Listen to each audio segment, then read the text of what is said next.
سلام بچه‌ها، چطورین؟ خوبین؟ من بالاخره برگشتم با ویدیوی دوم بعد از 5 ماه. مثلا که بالاخره اراده کردم و اومدم. من که قرار بود هفته یه دونه ویدیو آپلود کنم. ببینید ویدیو سوم که میاد بیرون. اوکی. من بچه یه پلنی داشتم واسه این ویدیو. میخواستم اگه یادتون باشه یه دونه استوری گذاشتم توی اینستاگرام که گفتم اگر بخوایم با هم دیگه صحبت کنیم دوست داری راجع به چی حرف بزنیم و واسه من یه سری موضوع خیلی جالب نوشتین و پلنم این بودش که راجع به اون صحبت بکنم.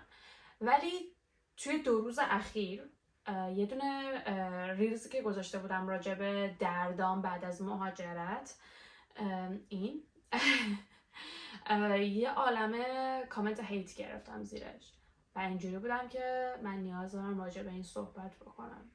اولین باره که اینقدر دارم کامنت هیت میگیرم، قبلا هم گرفتم زیر ریلزای سفرام، ولی این یکی جنس هیتش فرق میکرد، دردناکتر بود واسه من و دوست داشتم که راجبش صحبت بکنم.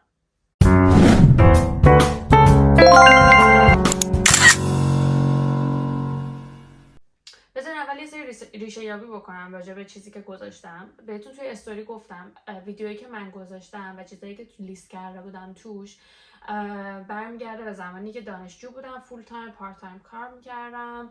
برای اولین بار داشتم همه چیز رو تجربه میکردم اینجا، تک و تنها، دور از خانواده، تو رابطه لانگ دیستنس. شدیداً دلتنگ همه بودم و واقعا میشه گفت اوایل دپرشن هم بود. خیلی چیزای زیادی بود که داشتم روش کار میکردم و سر اون ویدیو چیزایی که من نوشته بودم چیزایی بودن که همونجا تو ذهنم اومده بودن و زیاد روشون فکر نکرده بودم، فقط نوشته بودم چیزایی که اون لحظه داشت اذیتم میکرد، اون لحظه روم فشار گذاشته بود. ولی جالبش اینجاست که هیچکس فکر نمیکرد که بخواد به ریشه اون چیزا دقت بکنه، چیزایی که من نوشتم.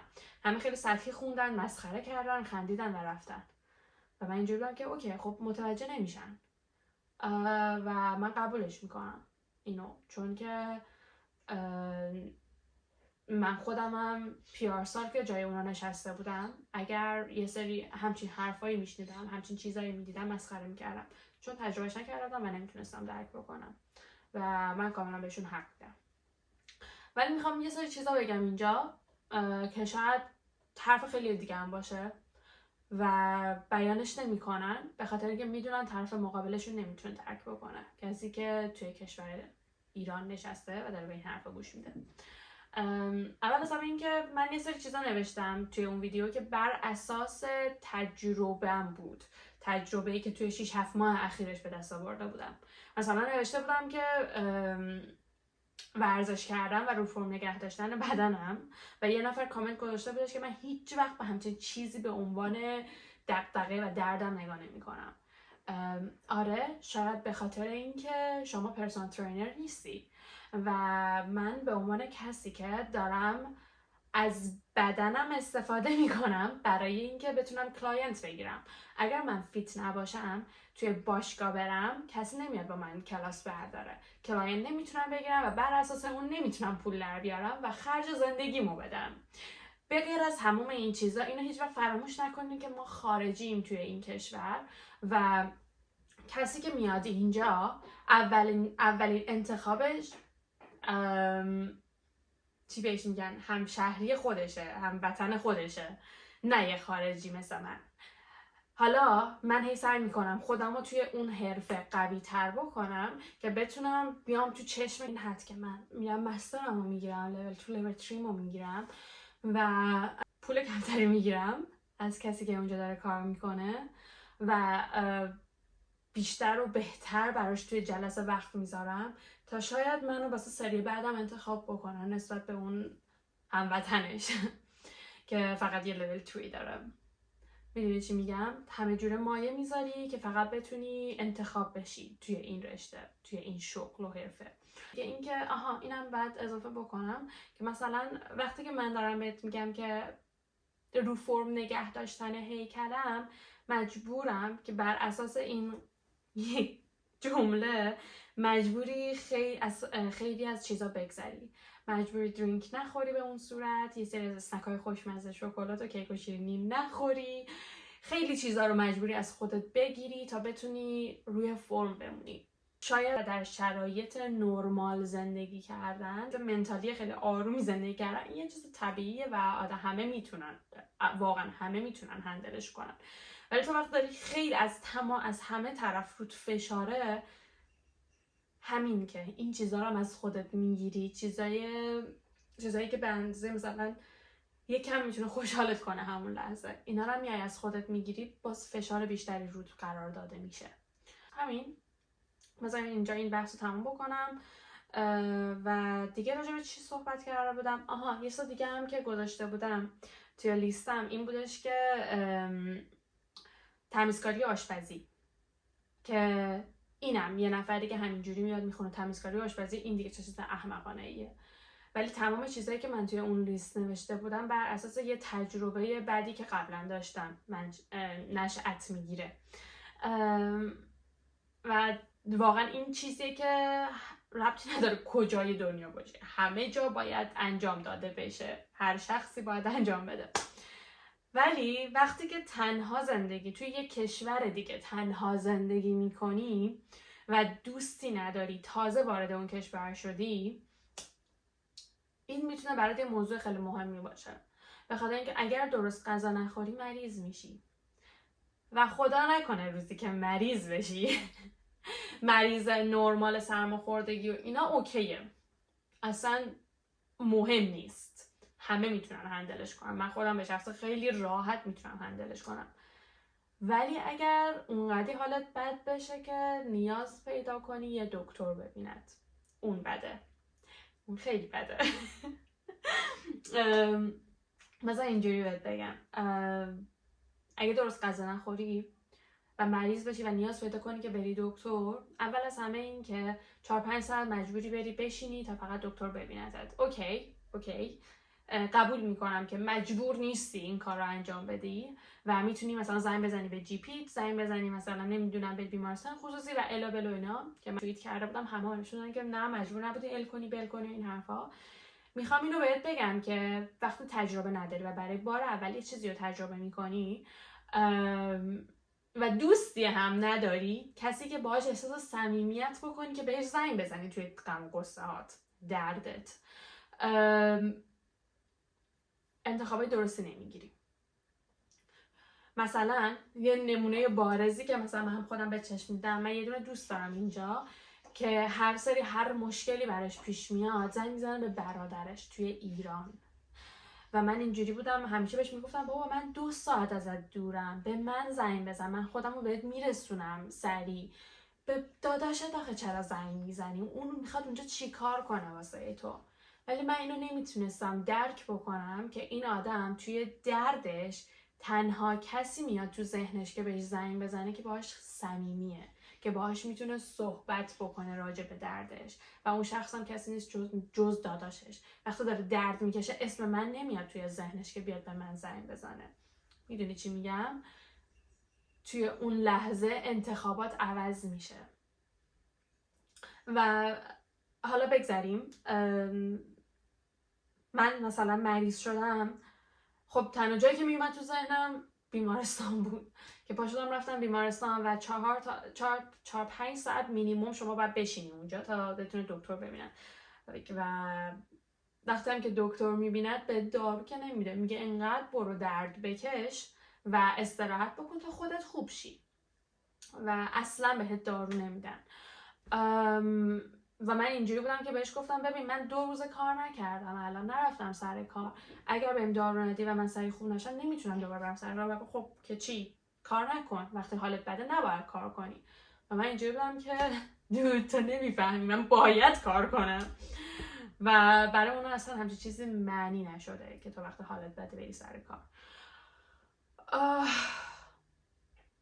و همین دیگه من شدم برگردم خونه و انقدر استراحت بکنم تا حالم خودش خوب بشه و دارویی هم نداشتم به اون صورت. خیلی بد بود واقعا.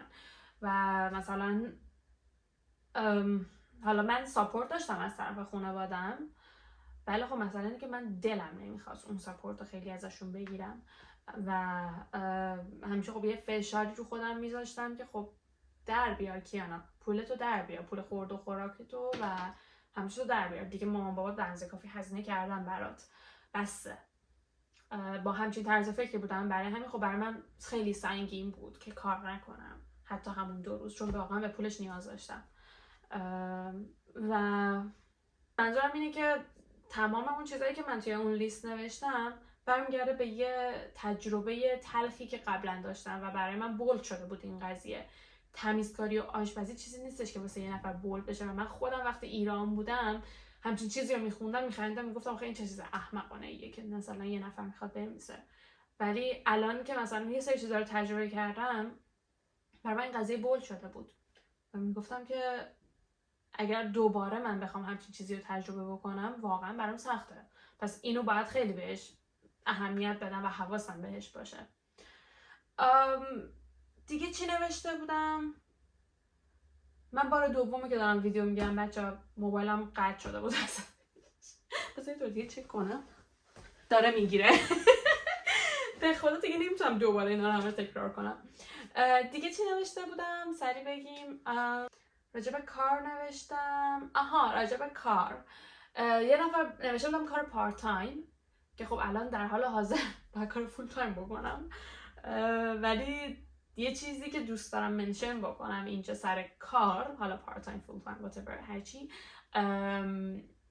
یکی اومدم نوشته بودش که چی مگه توی کشورت کار نکردی که مثلا این دغدغه است، مثلا نمیدونم بخور بخواب بوده خونه ننه بابات بودی. از این کلمه خیلی بدم اومد که مثلا چه میدونم الو بلو این حرفا. مسئله اینه که شما وقتی که میای اینجا کشورت نیست، اینجا بهت یه تایمی میده، میگه توی این تایم این کارو بکن، این کارو بکن، این کارو بکن وگرنه برگرد.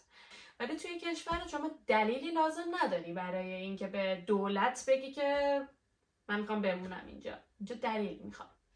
پس یه تایم مشخصی داری که کار پیدا کنی، سری خونت رو بگیری، همه کارا ببین بدو این تموم شد، این تموم شد، این اصلا شما رستی نداری اون وسط. مثلا من 5 ماه وقت داشتم که کار پیدا بکنم تا اسپانسرم بشن و شما نمیدونین چه فشار وحشتناکی روی من بود که من غیب شدم تو اینستاگرام، تو همه جا غیب شدم، انقدر که رو من فشار بود برای اینکه بتونم کار پیدا بکنم، کاری که اسپانسرم بشن و من بتونم ویزا بگیرم. که این دوتا مثلا کار و ویزا این چیزی که واقعا ذهنتو میخوره، چون بهت تایم دادن، تو 1 سال تایم داری، بعدش چی. میدونی منم کسی هم که واقعا خیلی سخت تو لحظه زندگی میکنم، همش نگران آینده‌ام. مثلا الان یه چیز خیلی مسخره‌ای که تو ذهن منه اینجوری هم که من زیر 30 سالگی پاسپورتمو میخوام و میدونی این چقدر به من فشار وارد میکنه که یه سری کارا رو سریعتر انجام بدم. اصلا تو حال نیستم، واقعا میگم من حالمو گم کردم توی این لحظه که قفل شدم، انگار ذهن من روی یه سری چیزا قفل شده الان و این خیلی ناراحت کننده، چون قبلا اینجوری نبودم، انقدر که راحت زندگی میکردم و تو لحظه داشتم زندگی میکردم. یعنی احساس میکنم هرچی که تو بزرگتر میشی، هرچی که زندگیت واقعی تر میشه، تو خیلی سخت میتونی تو لحظه زندگی کنی، واقعا سخته. مثلا امروز اومدم یه دونه ریلز گذاشتم راجع به همین شراب خوردن که Jasmine you have to stop drinking.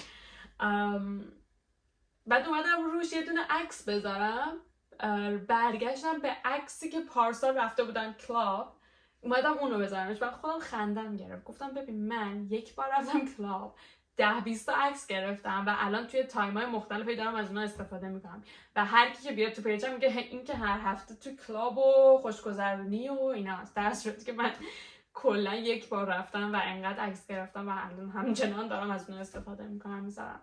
واسه خودم خنده‌دار بود و همین نشون میده که چقدر سوشال مدیا فیکه و چقدر دور از واقعیت خودته. anyway دور نشیم از بحث. آره دیگه داشتم چی میگفتم اصلا نیازه گم کردم خودمو. شما یه تایم مشخصی دارین که خیلی کارا رو انجام بدین و این خودش فشار وحشتناکی روتون میذاره. آخرین چیزی هم که نوشته بودم راجع به پر کردن حس تنهاییه که این همچنان هم مشکله واسه هممون. یعنی من از وقتی که مهاجرت کردم چیزی که توی همه مشترک تنهاییه، تو همه. و این شما اینو نمیتونید درک بکنین. مثلا من اون موقع با پارتنرم بودم و من اینجا به معنی واقعی کلمه تنها بودم، به معنی واقعی کلمه. شما هرچی میاد تو ذهنت رو من اونو نداشتم و من تک و تنها بودم. بذارین دوباره چک بکنم چون بحث داره حساس میشه. اینجا نمیخواستم ویدیو قطع شه.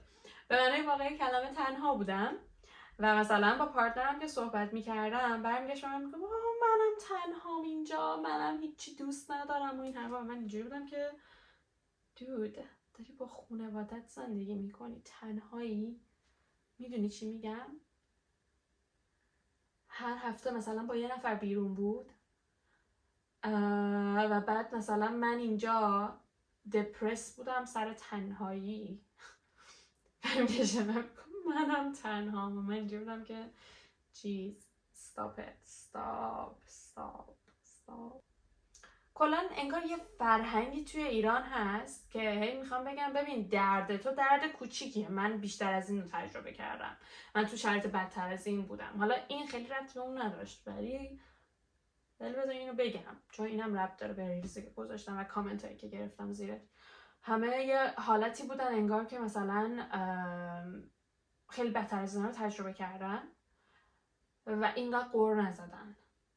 و اجازه بدید من همینجا براتون کف بزنم که آفرین، کف بزنیم همه من سجده میکنم در برای شما که صداتون در نیومده اینقدر درد کشیدین. ولی کاشکی اینو درک بکنین که ظرفیت هر کسی فرق میکنه. شاید کسی که روبروتون نشسته ظرفیت پایین‌تری داره توی یه سری از مسائل و شاید یه سری مسائل واسه اون مهمتره که ظرفیت پایین‌تری داره توی کشیدن درد در اون مسئله. اینا در نظر بگیرین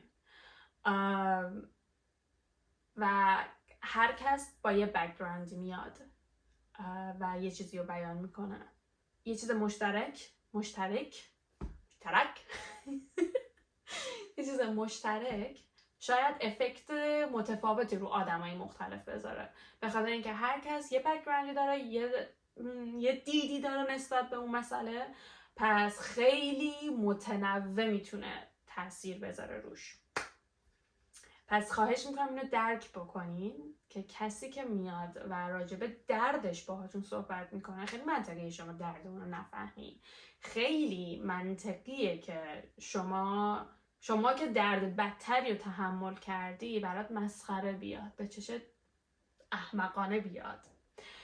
ولی کسی که جلوت نشسته داره بیشتر از ظرفیتش تحمل میکنه، بیشتر از توانشه، داره تلاش میکنه که بتونه از اون درد و از اون مشکل بگذره.